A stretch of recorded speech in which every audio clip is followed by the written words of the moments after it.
Hi, thank you so much for joining for our second episode of Live to Give TV's Heroes for Nevada. And we definitely have one of the heroes of Nevada for Nevada joining us right now. Dr. V is joining us from Southern Hills Hospital. And if you've been following anything from the COVID-19 pandemic, especially here in Las Vegas, you know that they have been on the forefront of everything going on the front lines.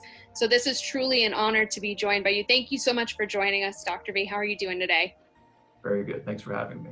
Thank you so much. So I want to start a little bit right now, with taking us through your background. Obviously, we'll get into kind of everything that's going on right now, but I want to know what made you want to become a doctor and want to save lives. Obviously, you couldn't have predicted where we're at right now, but take us a little bit through your background and your amazing journey to where you are.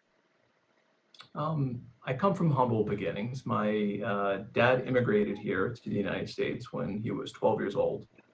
And he struggled with the English language. He didn't speak English when he came, and school was challenging for him. And it meant a lot to him if I would further my education past what he did. And that was one of the reasons. The other reason is that my mother passed away from breast cancer at the age of only 49. And I was the oldest of three children at that time. I was only about 20 years old. And that hit me pretty hard. And that was about at the time when I was choosing what I wanted to do as a career. And I realized at that time that I couldn't do anything about the sorrow that I was experiencing. But what I could do is I could try to prevent it for other families. Seems like it definitely shaped where you wanted to go, both your parents' influence at such an early age. Absolutely. Yes. I love that. And now here we are, fast forward, you've landed in beautiful Las Vegas, and you are, tell us a little bit about what a typical day looks like for you in your position here at the hospital. We're a pretty busy, growing ICU. So we have a 22-bed ICU, and we would normally manage everything that comes in with a normal ICU. For critical care. Those would be things like managing diabetic ketoacidoses and heart attacks and strokes. And I would say we typically maybe would see anywhere from maybe 12 to 22 patients in a day. And it's pretty routine for us. We know how to manage those diseases, and we do a great job with it. And that would be a typical day. And that was, as you mentioned, pre-COVID-19. And now, quite quickly in the last couple months, so many things have changed all over the country, but especially here in our community. How has that day shifted for you and your team? Well, that day shifted rather quickly. I could tell you that I was off for a few days before the COVID-19 pandemic hit Las Vegas. And I could tell you specifically that I was given a phone call on March 19th that COVID had come to our hospital, and I was requested to come back. I came back that night and I started to work, and I worked for the next 39 days in a row. And it was difficult at that time because the whole United States was suffering from the same pandemic. So it wasn't like we could grab other critical care doctors to come help us. Every ICU had their own difficulties. And so I did what a lot of my colleagues did, which was work 24 hours a day for those 39 days. They ended up being 19 to 20-hour shifts. And you rested when you could at night. You still got phone calls, and you responded if you needed to the patient's bedside. Now, that might sound arduous, and it definitely was physically tiring, but you have to understand the context that this was happening in. This was happening within a context to where our entire team had the same determination that we were going to overcome this. And we were all constantly motivating each other. And because of that, it was easy, actually, to work those hours because of all the encouragement and enthusiasm that I was constantly surrounded by all my coworkers. I'm sure when you went into this field, you knew that there was going to be long days and long hours, but what makes this different for you? What makes this a little bit different than what you signed up for? This might be really a once in a lifetime opportunity, or a once in a lifetime experience for a critical care doctor. We have an incredible economy in this country, and we have so many different talents. But occasionally, from time to time, we need to ask certain professions and certain individuals within those professions to rise above. And it was clear that at this particular time, with the pandemic of COVID-19, that critical care was particularly important for our country. So it's really something that I've trained my entire life for, and it was an opportunity for me to give back. So I relished the opportunity. And throughout the entire experience, I constantly had the feeling that I never wanted to be on the sideline until this was over. Um, and luckily enough, again, I had a team that really made that easy, because it's not me. Critical care is an entire team. And it is from the administration to the nurses, to the respiratory therapists, to our clinical pharmacists. Everyone was on the front line, and everyone was doing everything that they could. And I think that that'll become clear maybe in some of the stories that we'll talk about of our successes. Perfect. And let's kind of start going that way. What have been some examples of your nurses and your doctors and your critical care team coming together? I'm sure there's so many patients that you've seen, and we'll talk a little bit about those successes just shortly, which have been so wonderful to hear of during this time. But do you have some examples of how you guys have come together in a specific way this time? Sure, maybe two particular stories come to mind. The first one was with Alfred. Um, Alfred was one of our first patients admitted to the ICU with COVID-19, and he was one of our sickest patients. This was one of our first challenges to how we were going to deal with this crisis. And it was amazing to see how we responded. Oftentimes, crisis could be an opportunity for us to go past what we think are our limitations. And that's exactly what happened in Alfred's care. So in particular, we had never done a technique before in our ICU called proning. But we quickly realized from information that we were getting from other ICUs that proning was particularly important. So what proning is it's a technique in which we take an individual, and instead of them lying on their back, what we do is we turn them over and they lie on their stomach. And what that does is it takes the pressure of the heart off of the lungs, and it opens the lung up. And what we know about COVID-19 is that it can particularly affect the respiratory system, the lungs.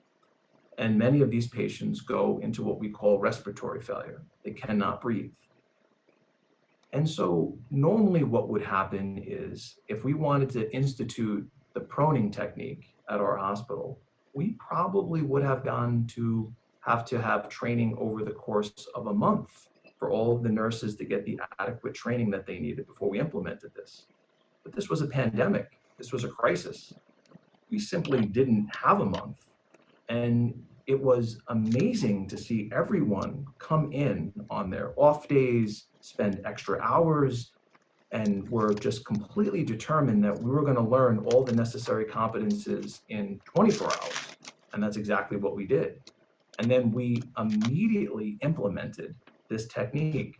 And just that one technique alone saved so many lives. And so seeing everyone on my team overcome what they thought were their limitations in providing care at such an early stage of one of our first patients really set the tone for where we would go from there. And we continued to build upon that. Wow. And proning, I was reading a lot about the success that you had in the specific case of Alfred. Is this something that you feel could be beneficial to many hospitals across the country? I don't know if you've been in touch with other hospitals that might be using the same technique, or because we found success here, I'm not quite sure how that works in your field and kind of spreading something that's working and spreading that knowledge, or how that goes. I guess you can say it's not only us that came over our normal, what we thought were our limitations in providing care. It is a process that's really happening all throughout the entire country. So in particular to proning here, we received the information on proning from some of the New York hospitals. There were at the time and still are a hotspot. And those critical care doctors, with all the amazing hours that they were working and the struggles that they were going through, still found the way to disseminate information to the rest of the country that they thought was important. And then what we did is we not only immediately incorporated that information and provided the technique of proning to our patients, but we expanded on that. And then we hopefully gave that back to the rest of the country for them to use. So in particular, proning is a technique that before the COVID-19 epidemic, we only used in individuals who were on the breathing machine. However, it had such amazing results in our patients that what we did is when patients were first admitted to the hospital, before they had a breathing tube in and before they were on the breathing machine, we asked them to what we call voluntarily prone, to self-prone themselves. And then we had amazing success with that because then we found less patients were progressing to respiratory failure. Less patients were requiring ICU care, and more patients were going home without needing our services at all. And then what we immediately did our best to disseminate that information back out for someone else to then take it. And what we look forward to is the next rendition of that. Who's going to come back to us and tell us their next experience? And that's really what's been going on in this country. Normally what we would do is we would do these very elaborate clinical trials that take months and years to do. And we're doing those, and those are important. But again, this is a crisis, and we simply don't have time for that level of information to come out. So what we're doing is, at lightning speed that we've never seen before, is disseminate all this information outside of clinical trials and telling people immediately what our experiences are so that they could immediately implement what we're finding is helping these patients. And I can't tell you the better place that we are at right now, 2 months later. We have learned so much about this disease, and we are so much better prepared to manage this disease that if we did have a second surge in the future, or if there were other events, we'll handle those events even better than what we have today. That is, I think, such a comfort for so many people to hear. You know, there are some questions as to whether this will come back up in the future in the fall, you know, dependent upon obviously reopening timelines, things like that, based on our governor. So I think, would it be fair to say that now that you guys have kind of gone through 2 quite hectic months and really nitty gritty training on the job and 36 hours, 48-hour shifts, you feel better prepared if this happens in the fall? And if for some reason this were to happen again, would there be any adjustments that you make moving forward with the knowledge that you have now? Absolutely. There will always be adjustments as we continue to learn. When COVID-19 first hit us, no one had ever seen this disease before. And what immediately happened is on the clinician side, we immediately began to disseminate information and knowledge for all of us to prepare how to treat this disease. And now we have numerous treatments that appear to be working.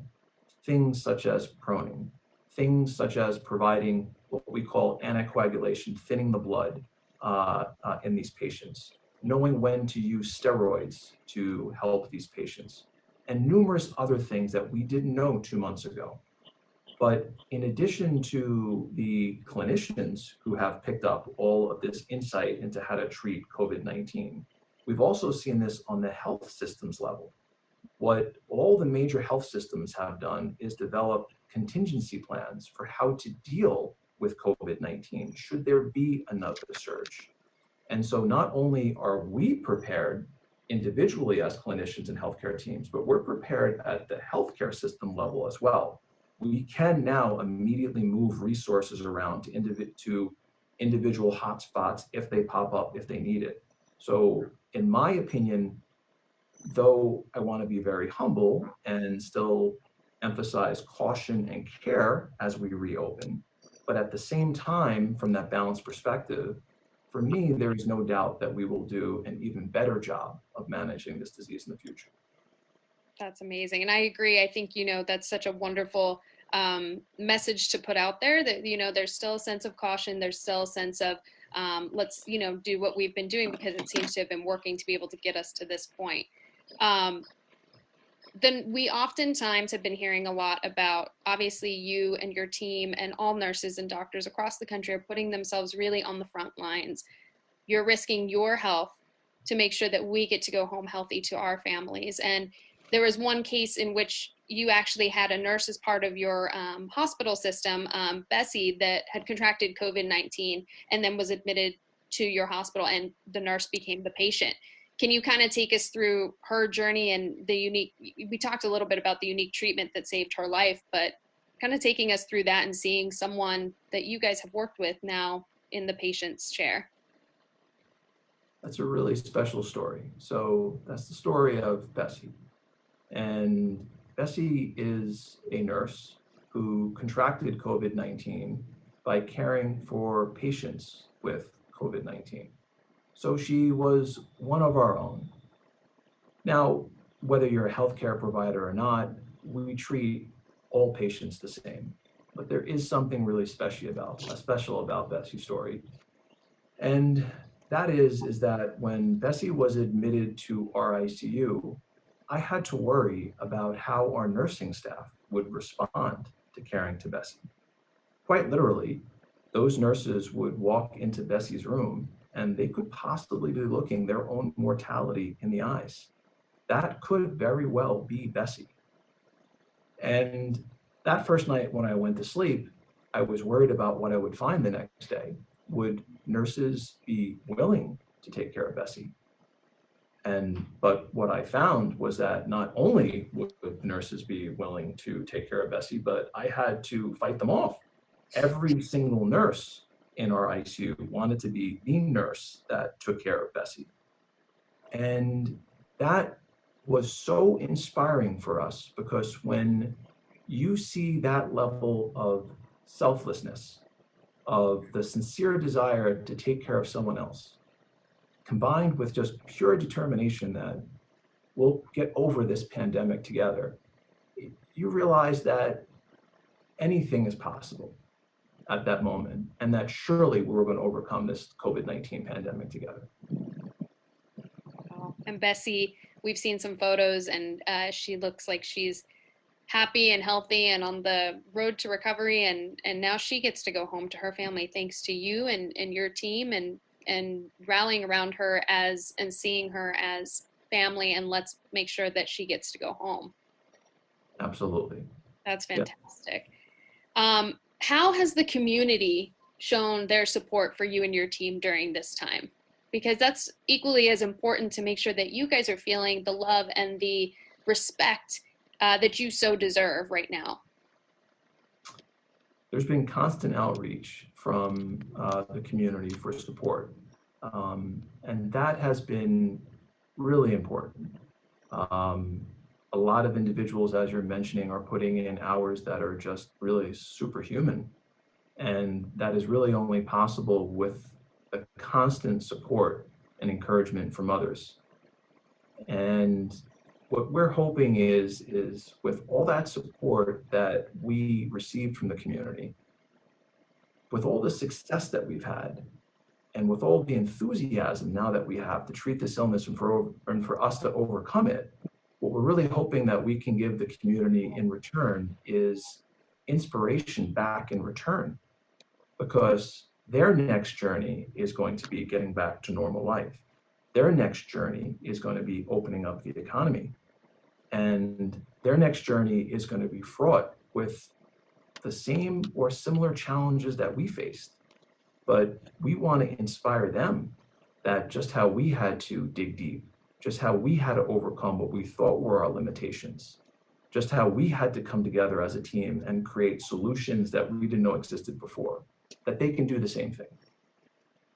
I love that. I love that the community, you guys are feeling that support. And rightfully so, now and every day of the year. We, I think, so often get caught up in what's this rat race of just being and going through our lives. This has really made everyone really pause, I think, and realize what's valuable, and that's, you know, health and wealth in terms of family and memories and treasures, those really basic needs. And I think with healthcare workers, you have all seen the value in health, which is a big reason why you jumped into your profession, and how it means more than probably any amount of money could ever equate to. Um, with this being called Heroes for Nevada, I have to ask, what does it mean to you to be a hero, or what does that word specifically mean to you? When I hear the word hero, what I think of is really all mothers. They're really the first heroes that we've encountered. I have to take a moment because I lost my mom. So, you know. The amazing thing about moms is that in order for any of us to have a chance, moms have to give of themselves in a completely selfless way. First, their body, quite literally, and then endless amounts of time. And so a real hero is someone who is selfless. And that's what we saw during this particular healthcare crisis. We saw individuals who were willing to be selfless and to take care of others at their time of need. But an amazing thing happened in experiencing that, and that is to see that we're all heroes. And heroes is something that is contagious, because one of the most common things that we experienced with the individuals that we were able to save is that as they were being wheeled out of the hospital, they were asking, when can I donate blood? When can I give my blood to help other people? And you realized that there's a hero in everyone, but the real heroes are individuals that can bring out the hero in other people. And I really want to emphasize that I think it's an innate trait in everyone. And one particular story that I want to share for why I know that it's inherent in all of us is I had a hard time in communicating to my daughter during this pandemic. She's only 22 months old, and times were busy, and not every night I could call home. And one particular night I did call home, and I had to apologize why I couldn't call for the past 2 days. I said that Daddy was extremely busy. And what I received was a picture that ended up being my eternal motivation to get over this. And that particular picture is that what she did is she put on her scrubs that Daddy wears, and she got her stethoscope, which is what Daddy wears, drew me a picture, and she told me that she was ready to help. And that's the same thing we see in everyone. Everyone wants to help, but I think what it takes is one person to start the process by being selfless first. And after that, it becomes contagious. You have a beautiful daughter, and she has got the best example right now in you to be able to see what a hero like is in real form. Not many kids get to see that, and I am so glad that she has such a wonderful superhero to look up to. And you and your team are amazing. What do you hope that? Lastly, what do you hope that we take from this? What do you hope we learn, we absorb, we as a community especially move on from, and the positive, if there is any, to take from this? I would say maybe two things that come to mind. One is I want the rest of the country, the rest of our economy, to realize that we all can go beyond what we think are limitations. And I understand the struggles that we will face as we reopen our economy. And I certainly think that we need to proceed with care and with caution. But at the same time, I'm convinced that just as we found solutions that we didn't think existed, that solutions exist for us to get back to our life. And that's really important, because when I think of healthcare, I think of it as one side of a coin. And that is that one of the first parts of life is life itself. But we have to get back to our normal lives, because that's the other side of the coin, which is the meaning of life. And that's equally important. And the other thing that I'd like to take away from this is that I am very much so what we would call an acute care doctor. I take care of patients when they are really critical. But I also want to turn our attention towards public health. And in particular, I want to remind people that what we have learned about COVID-19 is that it's particularly individuals that have what we call comorbidities that are very susceptible to this disease. Individuals with things such as high blood pressure, obesity, and diabetes. I know that we're waiting for things like a vaccine to come out, and I know that we're waiting for better drugs to be developed. But there's so much that we can do as a society and as a country if we concentrated on our health. If individuals would literally commit to taking better care of themselves by possibly losing weight and otherwise, many individuals could cure their obesity, could cure their diabetes, could cure their high blood pressure. And that in and of itself would prevent more cases of COVID-19. So I would implore people to take a look at what I call public health and to give more attention to it. Absolutely. It has been such an honor to have your time. We realize, as I said, the importance of time, the importance of health, the importance of all these things we may have gotten away from in just our busy lives. And we are honored. When we say Heroes for Nevada, we truly mean you and your team and the sacrifices your family is making to allow you to be able to do what you're so good at and what you're passionate for. So we are extremely honored. Thank you for sharing your story, and thank you for sharing the stories of your team with us today. If there's any information or anywhere that we should direct our viewers to go to for information on how to get healthier and just start combating this from a different perspective, where would you recommend that they go to get some good info? I think we will prepare those resources and we will have them available too. We're in the process of preparing them. Of course, you guys are on top of it. You're 10 steps ahead of everybody. Thank you so much, Dr. V, for your time today, and thank you for being our hero for Nevada. Thank you for your time.